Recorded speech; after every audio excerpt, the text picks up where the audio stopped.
Hey there, so it's October 18th, and a couple days after we had this crazy big wick in Bitcoin and also in Ethereum, and it was on this fake news about the BlackRock ETF. So basically, in the space of just a few minutes, the price went up about 10% and then quickly retraced. Now, the thing is, how do you prepare for that? Well, you really can't in some ways. There are some things you can do. You can buy short dated gamma protection. So basically, buy short dated calls and puts, except just to pay for them. They're going to be insurance. You can have trigger futures orders.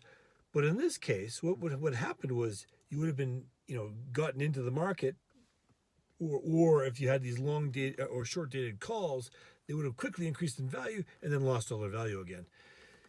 So, the best way to play a lot of these wicks is something I've done for many, many, many years because I started off as a scalper in equities. Anytime you get a move that is out of the ordinary, I take the other side of it. Plain and simple. Oh, you can't catch a falling knife. Yeah, that's for babies. So, look, you're not going to bet the farm on that trade. You're not going to risk your entire account on that trade because you might keep going. Fine, keep going. Who cares? If you're doing it with options, you got limited risk. You can only lose as much as your option you paid for it. Now, the problem with options is that when a big move like that happens, the market goes bloop and it disappears, right? So a lot of times you're better off just to take it on the spot or futures and just pound in or have trigger orders there.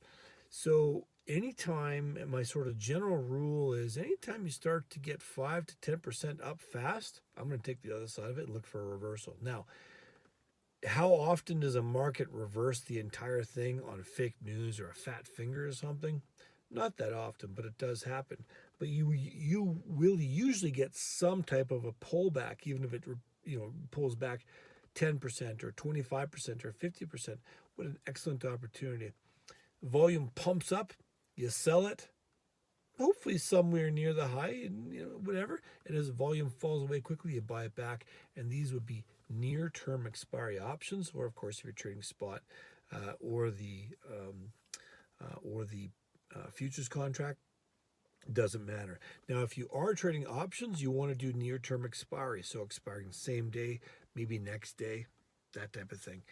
That's fantastic. That's a fantastic way to make money. Now, if the market does it, let's say it does it once every 3 months on average, and you happen to be sitting around and you catch two out of those, so you catch two a year. Well, if you can add a few percent to your bottom line, make a few trades, you maybe make 200% or 500% or sometimes even like 1,000% on these moves.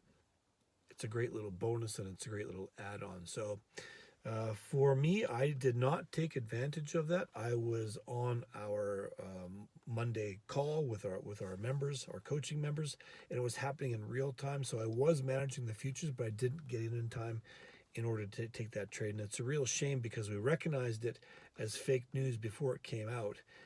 And the reason why is we saw one big order to buy, then we saw one big order to sell. So it looked to us as market professionals like it was a fat finger, like someone accidentally bought that many and then quickly reversed their mistake. Now it turned out it was fake news, so that someone bought it and then they quickly realized it was not real news and they quickly sold it.